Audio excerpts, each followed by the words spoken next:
He is the man who saved struggling Japanese automaker Nissan in 1999. The native of Brazil, raised in Lebanon, and schooled in France, would become a global business icon through his work ethic and practices, eventually creating and running the leading automotive alliance in the world. He was arrested in November 2018 upon arriving at Tokyo's Haneda Airport on charges of underreporting compensation and misuse of Nissan assets. After time in detention and while under house arrest, he secretly escaped from Japan on December 30th, 2019, living now in Beirut with wife Carol. Hello, I'm Dalton Tanonaka in Jakarta, and I am joined now by Carlos Ghosn from his home in Beirut. Sir, good day to you. Yeah, good day to you, Dalton. Yeah, the last time we talked, if you remember, was just 3 years ago in Mitsubishi operations just outside Jakarta, and a lot, to say the least, has happened since then. Yeah, it's true. It was a different life. It was a different life. Different lifetimes. Now, sir, first question, just to get us up to date a little bit, what are you doing now exactly? How do you spend your days? Look, many things. First, I am involved into books. I've already published the first book in France. There is a second one that I'm writing with my wife, Carol, that will come in spring. I'm also participating into a TV series on, the whole, not only the career, but also what happened lately. From the other side, as you know, I'm supporting a university. I'm creating a program for executives in the university. I'm also creating a center of training for new technologies. So I'm quite busy, between, from one side, books and TVs, from the other side, teaching education. Yeah, and I want to talk about your future plans a little later on, but let's talk about your book, just out, titled Le Temps de la Vérité, or Time for the Truth in French. I understand it's going to be put out in English and other languages in the first quarter of next year. Now, it goes over what you've been saying previously about your innocence, adding some details. How has the reaction been, and has there been any blowback? So far not, because the book is in the libraries for now about 10 days in France, and in many countries where French is a main language, like Lebanon or Switzerland, Belgium, etc. The demand on the book is healthy. There is a lot of interest. I didn't have any direct feedback yet on the reaction. There have been a lot of articles written in the press, but people are stunned in a certain way. I'm very surprised by a lot of things that I'm saying.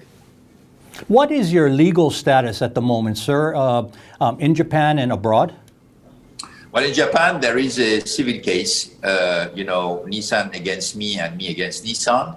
There is also a civil case in Holland, between me and Nissan and Renault. There is also a civil case in France for my retirements and my rights, and that's about it. So there are a lot of civil cases, civil suits that I am fighting with my lawyers. And you're still on the fugitive list on Interpol, is that correct, sir? Well, unfortunately, yes, because as you know, Japan has asked Interpol to issue an arrest warrant for me, and I'm fighting it because obviously I am not only denying all the charges that they brought against me, but I am, accusing the hostage justice system in Japan of trying to take a revenge on the fact that I'm denouncing this system and I have left the country. Are you in danger of being taken back to Japan to face the charges? Are you worried about that? Well, theoretically, yes. Practically, I don't think it's something which is very probable. But again, I'm not naive. You're obviously taking some measure to protect myself against such eventuality that I don't consider very high. Okay, now the trial of your former General Counsel Greg Kelly has begun in Tokyo, as you know, and the only charge he faces is helping you understate your pay. That's the charge. What are your expectations there? Well, in any country which has a fair and normal justice system, he wouldn't even be judged. I mean, this, as you know, Greg Kelly has had the same problem in the United States.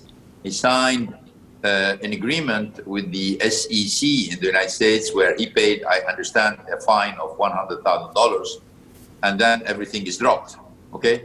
And you paid $1 million for your fine in that same case. I'm talking about him because I'm out of reach now for the Japanese system, from the Japanese system. He paid $100,000 in the United States, and that's it. And in Japan, he has been hostage for 2 years.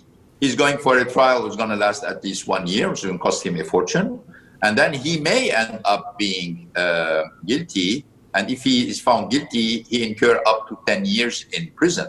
Let's not forget that, you know, we have to keep in mind that in the Japanese hostage justice system, the prosecutor prevailed in 99.4% of the cases. 99.4% of the cases, that means you barely have any chance to get out when they put their eyes on you.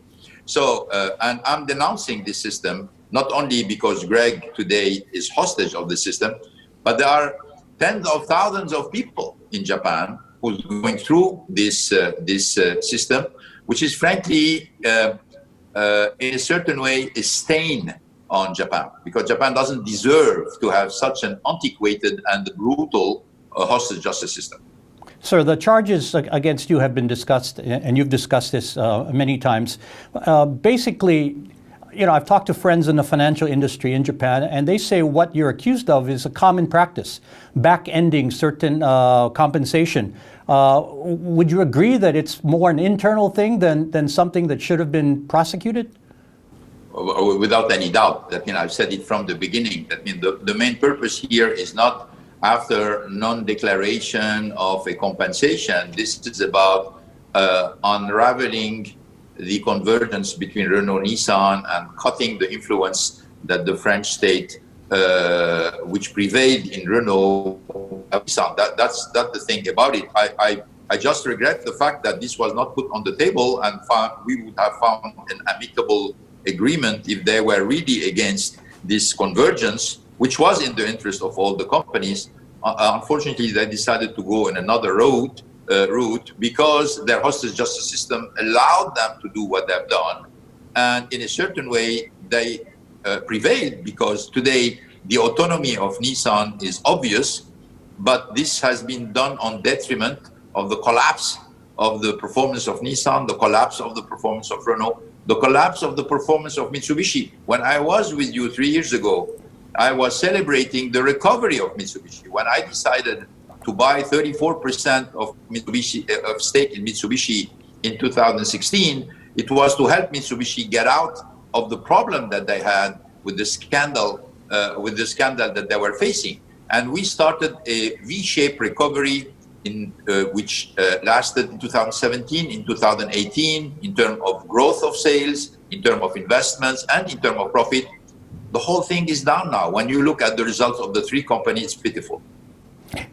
Let's talk a bit briefly about your departure from Japan, and tell me what you can, sir. 2 Americans, as you know, face extradition for their part in the escape. You've said that you won't provide details for legal reasons, but seeing how it's all played out now, go back in time for me. Would you do it again? Oh, without any doubt. Without any doubt. I would do it again.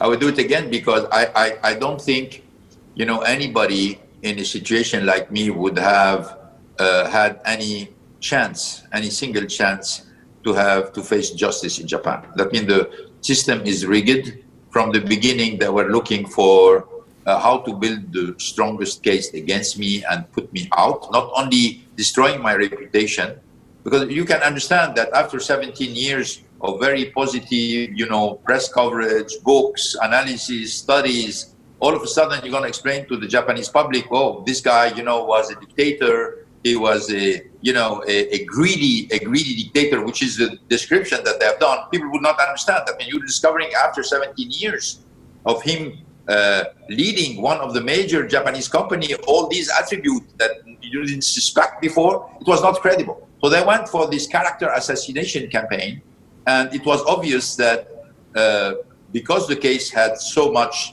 repercussion worldwide, they needed to score. They needed to score big. That's why they were looking for something that undoubtedly would be considered by the public opinion as she's guilty. Okay, more with former Nissan chairman Carlos Ghosn is ahead. What he thinks about the new leadership in Japan and the United States.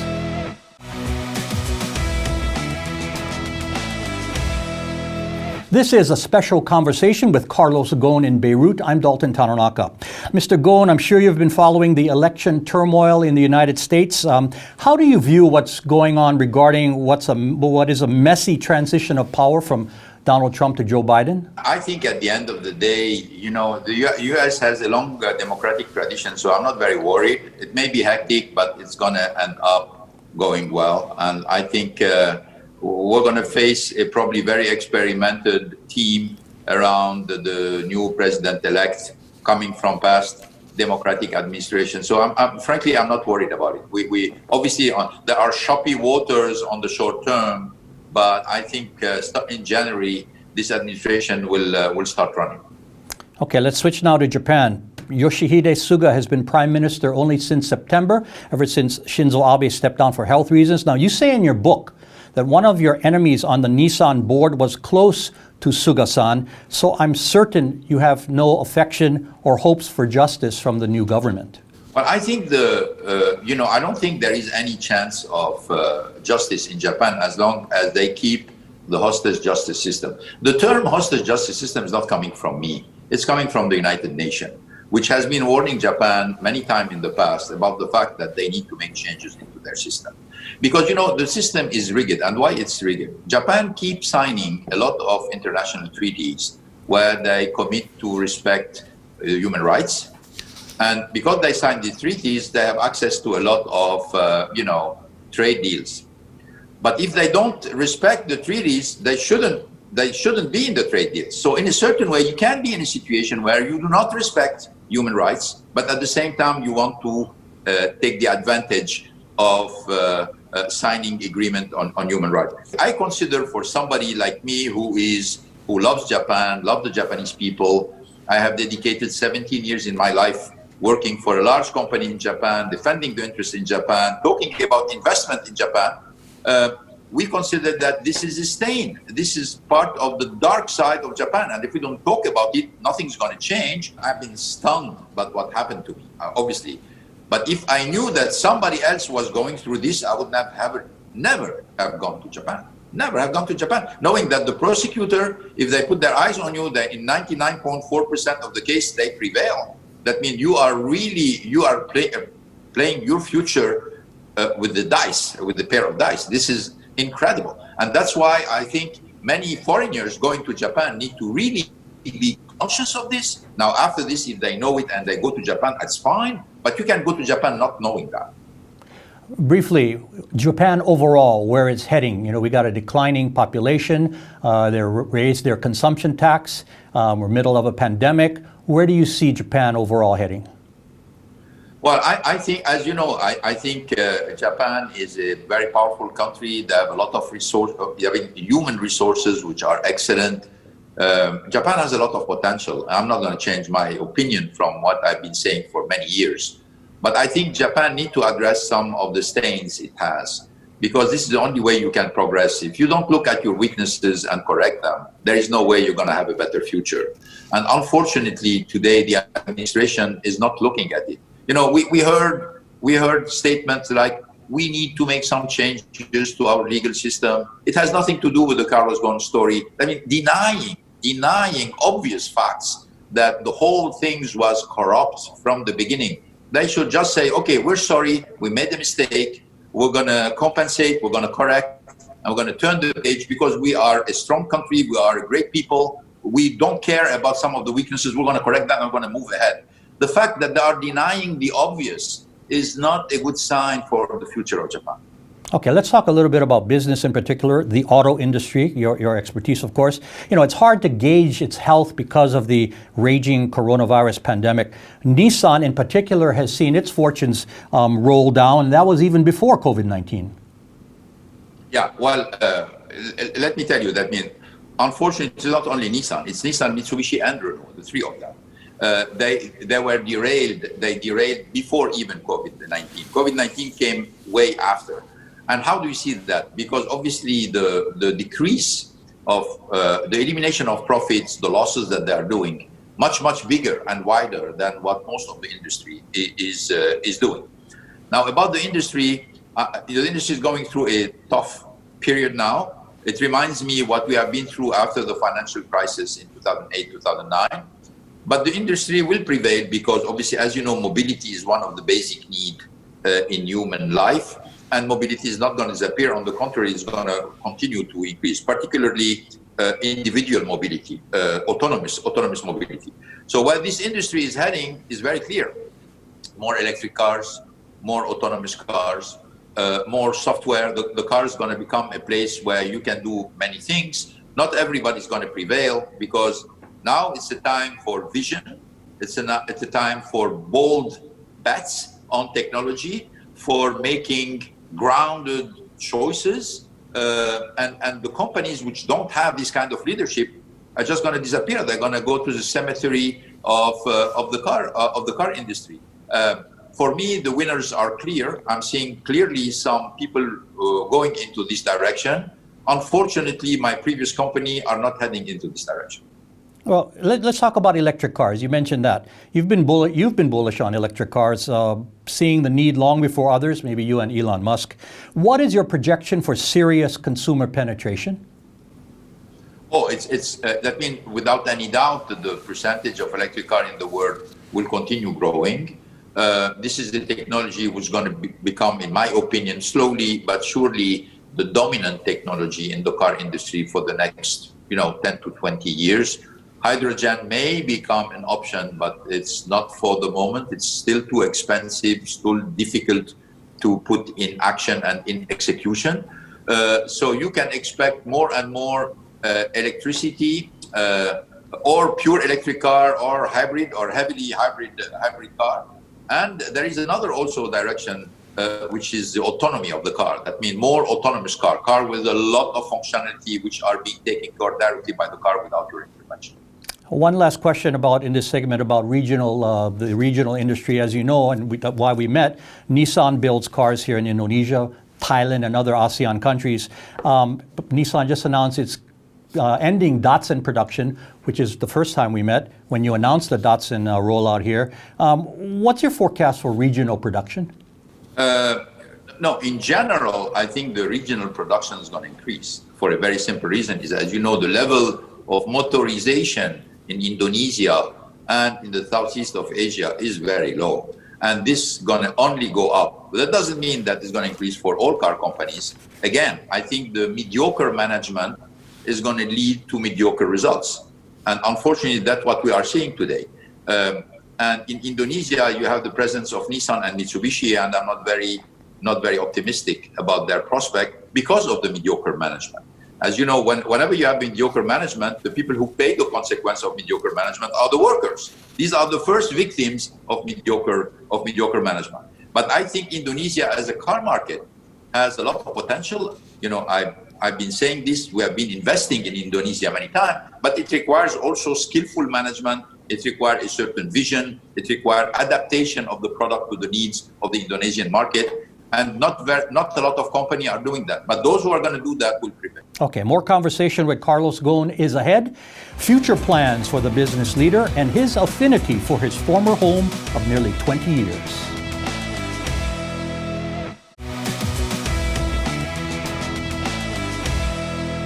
You're watching a special conversation with Carlos Ghosn in Beirut and Jakarta. Sir, now you've had great success as Lacoste killer in Japan and good times there as a father and husband. Do you look forward to the day when you are able to go back there? Oh, yes, without any doubt. I'm looking forward to the day where they will get rid of this hostage justice system, where you have an administration which recognizes all the mistakes that have been made. I'm looking forward. I have a lot of friends of Japan. As you know, I like the country, always liked it, like the people, and I'm looking forward to be able one day to go there. Yes. Do you think that day will happen? Do you think the legal and this court situation will be resolved? Are you confident? I don't know. I frankly don't know. I hope it will happen, not only for my own sake, but also for the sake of the country itself. Again, I think this postal justice system is a shame, and it's a stain, and it's a handicap for the development of the Japanese society. So it's about time that it get modified, and hopefully there will be a government at a certain point in time which will tackle this issue, but not under the table. We'll tackle it clearly, openly, and with clear commitment to results. Will you ever be able to forgive corporate colleagues you thought were friends and government officials who will say that they were just doing their jobs? Oh, that in this farce of doing their job, it doesn't stand 2 minutes analysis. How can you say, if you're a Nissan executive, how can you say you've done your job? Because what is their job? If you are a CEO of Nissan, a member of the board of Nissan, your main duty is preserving the company, is preserving your shareholder, is preserving your performance, is preserving your brand.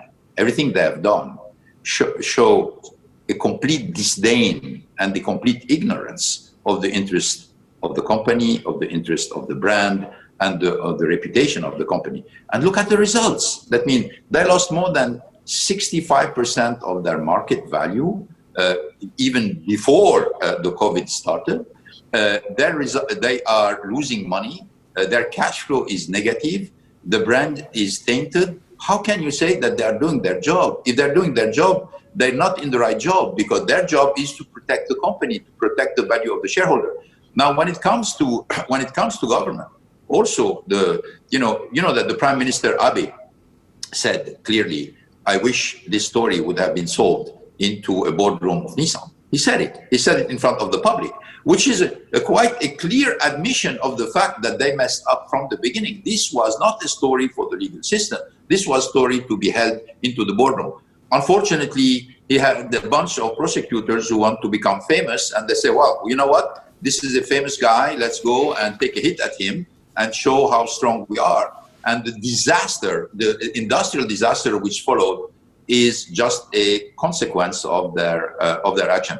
I mean, I hope they are able to sleep after all the damage that they have created, particularly for Nissan and for Japan. Yeah, so I guess the answer would be no. For me, it would be hard to forgive them, yeah? Okay. Now, when we talked in the past, sir, you said you might want to go into teaching when you left the corporate world. Has that time come? Oh, yeah. As you know, I'm doing it on a pro bono base. I'm helping a university in Lebanon. I think I need to bring my contribution to elevate executive management level in country by talking about my own experience and bringing also to the university many seasoned international executives who are helping me on a pro bono base also into this program. It's also creating a center for training on new technologies, because you know that today there are a lot of people who have diploma and training, but they are obsolete. The new technology around augmented reality, coding, artificial intelligence require new skills. And it's important that you trigger this training so we can help people find a job and at the same time serve the economy. Sir, if this legal situation were resolved in the near future, would you ever consider going back to work if you got an offer from a car company, a global car company? I don't think so, Dalton. I don't think so, because first I think we need to pass the baton for younger people. I'm 66 years old. I have served. Hey, that's still young. Come on. But I've served the industry for a long time. What I can do is obviously advise. I'm being consulted by many people now. I'm giving opinion. There are a lot of projects that have been submitted to me. I'm more into a role of helping the younger generation carry the industry towards its future. If I was a car company and I wanted somebody who hit the ground running, it'd be you. So, I mean, you shouldn't rule it out, sir. Any final thoughts or words you want to add? Yeah, again, I don't want this to be seen as there is a problem between Japan and me. There is no problem between Japan and me. I have a problem with the Japanese prosecutor. I have a problem with a few thugs who are unfortunately managing Nissan and at the board of Nissan. I also have a problem with some government officials who have supported this whole scheme.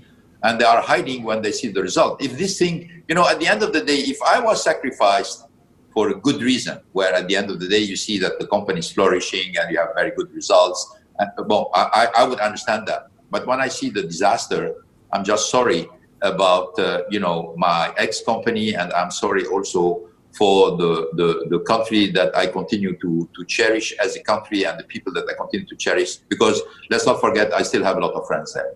Of course. Carlos Ghosn, former chairman of the Alliance of Nissan, Renault, and Mitsubishi, thank you very much for your time from Beirut. Nice to talk with you again, and please stay well, sir.